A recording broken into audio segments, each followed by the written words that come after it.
அனைவருக்கும் வணக்கம். இப்போ நீங்கள் பார்த்துட்டிங்கன்னா சம்மர் வெயில் காலங்களில் நீரோடைகள் வந்து தண்ணி வத்துரும். இந்த பாறை இடுக்குகள் வந்து தண்ணிகள் வந்து இருக்கும்.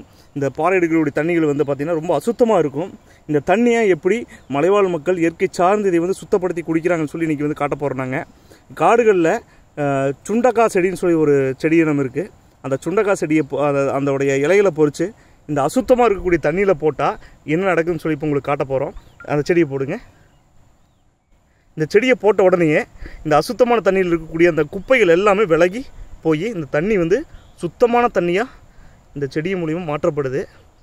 இங்கே காடுகளை சார்ந்து இயற்கை சார்ந்து வாழக்கூடிய மக்கள் காடுகளில் தண்ணி வெயில் காலங்களில் தண்ணி இப்படி தான் சுத்தப்படுத்தி குடிக்கிறாங்க. அதுக்கு ஒரு எக்ஸாம்பிள் தான் அது. இந்த செடியினுடைய இலையை போட்ட உடனேயே இந்த தண்ணியில் இருக்கக்கூடிய குப்பையெல்லாம் விலகி போய் இது சுத்தமான தண்ணியாக மாறிடுச்சு. இப்போ இந்த தண்ணியை வந்து குடிக்கலாம். இதுதான் ஒரு இயற்கை சார்ந்து வாழக்கூடிய ஒரு கல்வி முறை.